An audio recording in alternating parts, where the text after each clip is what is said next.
तो hello friends, स्वागत है आप लोग का अपने चैनल ग्रेजुएशन वाला में।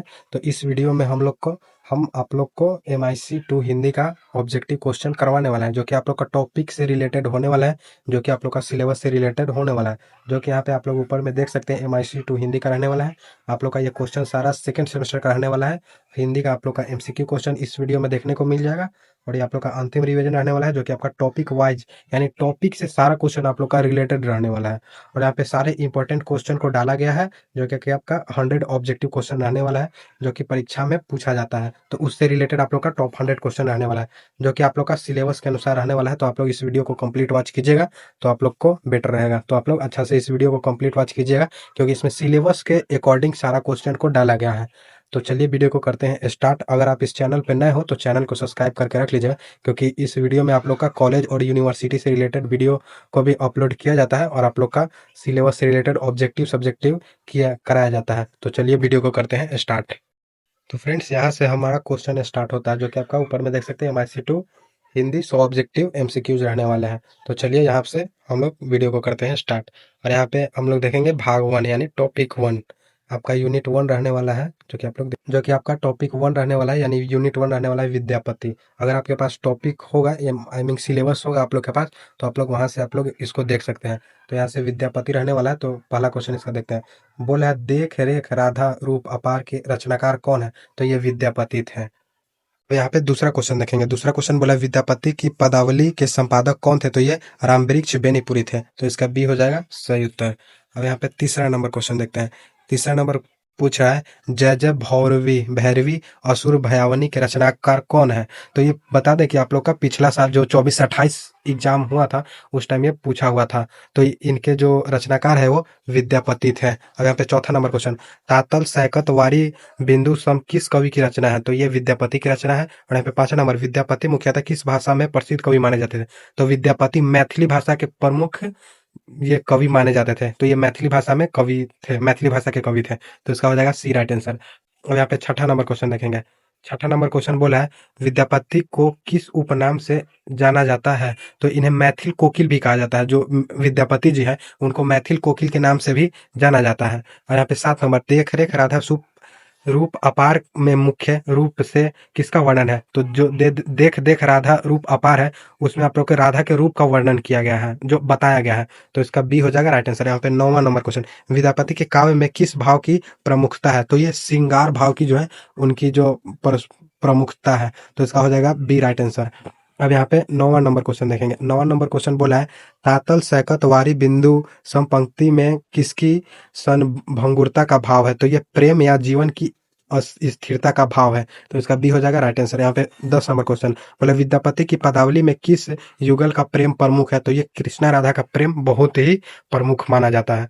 तो इसका हो जाएगा बी राइट आंसर। यहाँ पे 11वां नंबर क्वेश्चन देखेंगे। तो ये बोला है क्वेश्चन 11 नंबर, विद्यापति किस काल के प्रमुख कवि थे? तो ये भक्ति काल के पर बहुत ही प्रमुख कवि थे। तो इसका हो जाएगा बी राइट आंसर। अब यहाँ पे 12 नंबर क्वेश्चन देखेंगे। 12 नंबर क्वेश्चन बोला है, जय जय भौरवी असुर भयानिल में किस देवी की स्तुति की गई थी? तो ये भैरवी माँ दुर्गा के बारे में बताया गया था। तो इसका सी हो जाएगा राइट आंसर। अब यहाँ पे 13 नंबर क्वेश्चन, विद्यापति की प्रमुख पदावली का प्रमुख विषय क्या था? तो ये राम कृष्ण के प्रेम का विषय था। तो इसका हो जाएगा बी सही उत्तर। अब यहाँ पे 14 नंबर क्वेश्चन। 14 नंबर क्वेश्चन बोला, विद्यापति की भाषा का सबसे प्रमुख रूप कौन सा है? तो ये मैथिली है। मैथिली, क्योंकि वो मैथिली भाषा के प्रमुख कवि है और उनका मैथिली है। तो उसका ए हो जाएगा राइट आंसर। 15, विद्यापति की काव्य परंपरा का प्रभाव किस क्षेत्र में विशेष रूप से दिखाई देता है? तो ये मिथिला के क्षेत्र में ज्यादा आपको प्रमुख दिखाई देता है। तो इसका हो जाएगा ए राइट आंसर। क्योंकि मैथिली है तो ये मिथिला के ही क्षेत्र से बिलोंग करते हैं। और यहाँ पे भाग 2 में आप लोग को यानी यूनिट 2 आपका कबीरदास यानी कबीरदास के बारे में आप लोग को बताया गया है। कबीर के बारे में, कबीर जी के बारे में। तो यहाँ पे 16 नंबर क्वेश्चन बोला है, अकथ कहानी प्रेम की के रचनाकार कौन है? तो ये कबीर है, कबीरदास है। तो इनका ए हो जाएगा राइट आंसर। यहाँ पे 17 नंबर, लोकामती के भोरा रे किस कवि की रचना है? तो ये कबीरदास की रचना है। तो इनका हो जाएगा बी कबीर। और यहाँ पे 18 नंबर क्वेश्चन। 18 नंबर क्वेश्चन बोला है, कबीर किस काव्य धारा के प्रमुख कवि थे? तो जो कबीर थे वो थे निर्गुण भक्ति धारा के प्रमुख कवि धारा। तो इसका बी हो जाएगा राइट आंसर, निर्गुण भक्ति धारा के कवि थे। यहाँ पे 19 नंबर, कबीर किस निर्गुण शाखा से संबंधित है? तो ये ज्ञानाश्रयी शाखा से संबंधित है। तो इसका ए हो जाएगा राइट आंसर। अब यहाँ पे 20 नंबर क्वेश्चन, कबीर किस भाषा को सामान्यतः क्या कहा जाता, कबीर की भाषा को सामान्यतः क्या कहा जाता था, तो ये साधुकरी कहा जाता था। जो कबीरदास की भाषा था उसको साधुकरी कहा जाता था, तो इसका बी हो जाएगा राइट आंसर। यहाँ पे 21 नंबर, अखत कहानी प्रेम की में किसकी अभिव्यक्ति है, तो ये प्रेम के अनिर्वचनीय स्वरूप की जो अभिव्यक्ति की गई है, तो इसका हो जाएगा बी राइट आंसर।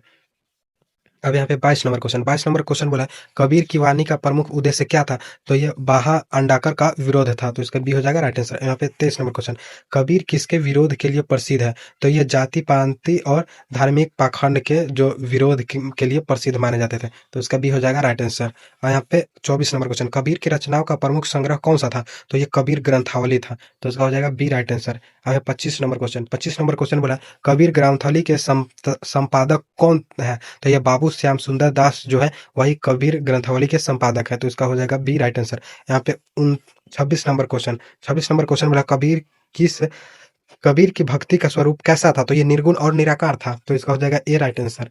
अब यहाँ पे 27 नंबर क्वेश्चन देखेंगे। 27 नंबर बोला कबीर के काव्य में किस तत्व की प्रधानता है, तो ये ज्ञान और अनुभव का प्रधानता बहुत ही ज्यादा है, तो इसका ए हो जाएगा राइट आंसर। यहाँ पे 28 कबीर के अनुसार सच्चा प्रेम कैसा है, तो कबीर के अनुसार सच्चा प्रेम अकथनीय और अनुभव परक है, तो इसका हो जाएगा बी राइट आंसर। यहाँ पे 29 नंबर क्वेश्चन बोला कबीर किस सामाजिक बुराई के विरुद्ध आवाज उठाते थे, तो ये पाखंड के विरुद्ध आवाज उठाते थे, तो इसका हो जाएगा बी राइट आंसर।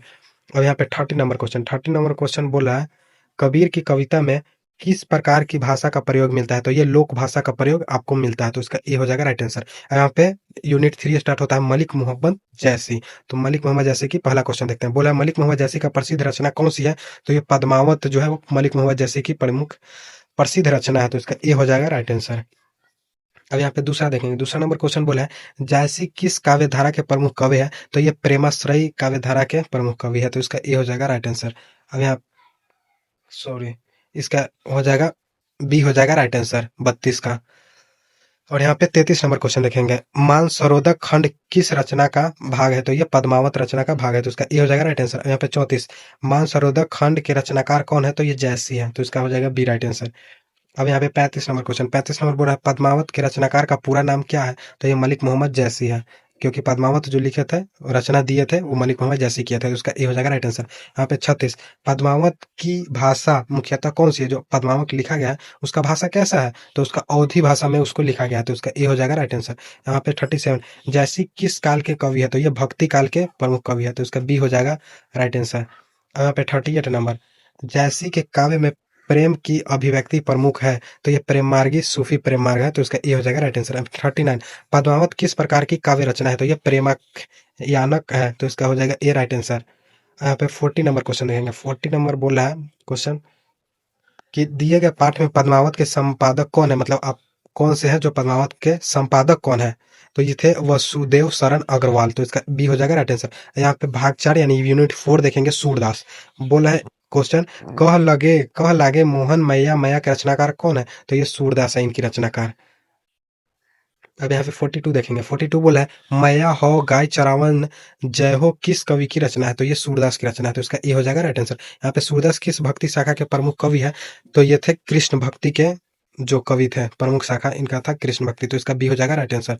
और यहाँ पे 44 नंबर सूरदास की भक्ति किस देवता के लिए प्रति है, जो सूरदास थे उनकी भक्ति किस देवता के प्रति था, तो ये थे कृष्ण के प्रति, तो इसका बी हो जाएगा राइट आंसर। और यहाँ पे 45 देखेंगे। बोला कह लागे मोहन मैया मैया में किसका बाल रूप दिखाई देता है, तो ये कृष्णा जी का बाल रूप दिखाई देता है।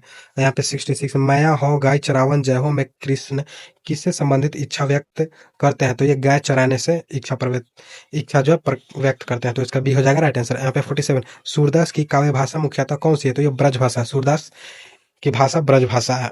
यहाँ पे 48 सूरदास के काव्य में किसका बाल चित्रण अत्यंत प्रसिद्ध है, तो ये कृष्णा जी का है, तो इसका बी हो जाएगा राइट आंसर। यहाँ पे 49 दिए गए पाठ श्री कृष्ण बाल माधुरी का प्रकाशन कौन है, तो ये गीता प्रेस गोरखपुर यानी गीता प्रेस है, तो इसका बी हो जाएगा राइट आंसर। यहाँ पे 50 का देखेंगे सूरदास के काव्य में वात्सल्य रस का प्रमुख पात्र कौन सा है, तो ये यशोदा है, यशोदा जी है, तो इसका ए हो जाएगा राइट आंसर। अब यहाँ पे 51 देखेंगे।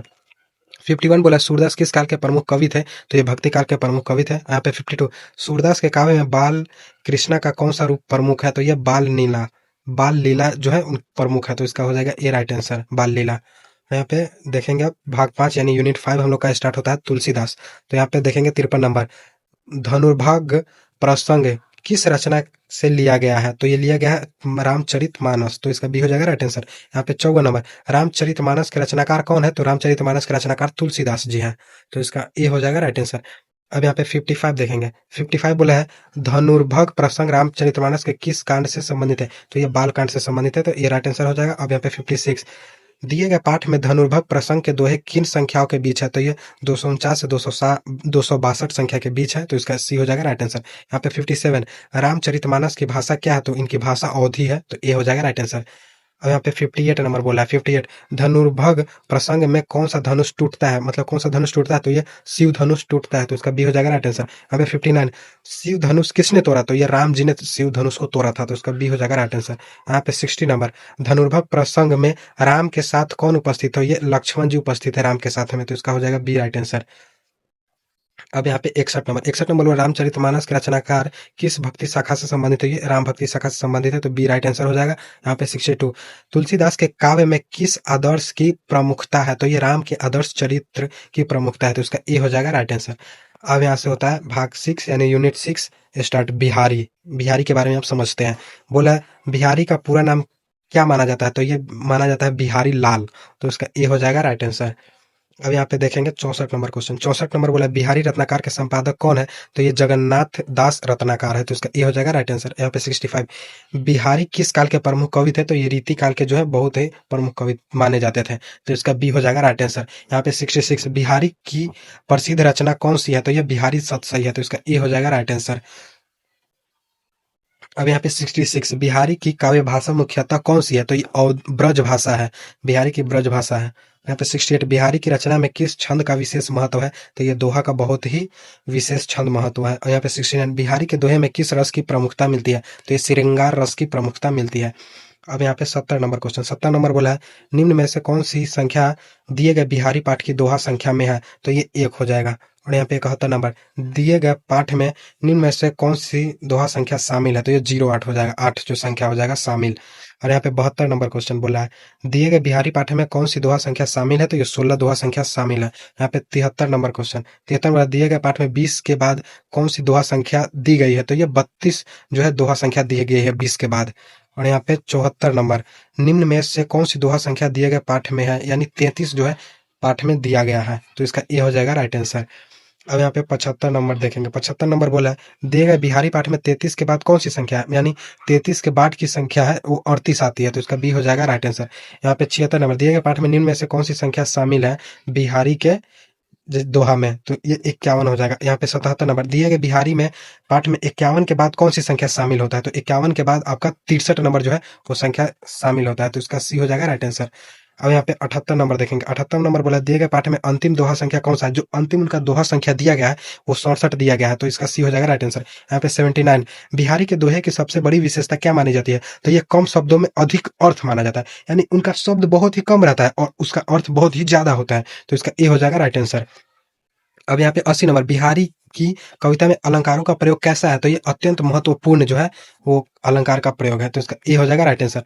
अब यहाँ पे देखते हैं यूनिट 7 घनानंद जी के बारे में। तो बोला है घनानंद किस काल के प्रमुख कवि है? तो ये रीति काल के बहुत ही बड़े कवि है, तो इसका सी हो जाएगा राइट आंसर। यहाँ पे 82 नंबर देंगे, भय अति निठुर मिटाए पहचानी डारी के रचनाकार कौन है? तो ये घनानंद जी है, तो इसका बी हो जाएगा राइट आंसर। यहाँ पे 83 नंबर क्वेश्चन देखेंगे, 83 नंबर बोला है तब तो छवि पीवत जीवत है किस कवि की पंक्ति है? तो ये घनानंद जी की है, तो इसका ए हो जाएगा राइट आंसर। यहाँ पे 84 नंबर क्वेश्चन देखेंगे, 84 नंबर क्वेश्चन बोला है, एक सेकंड देखते हैं।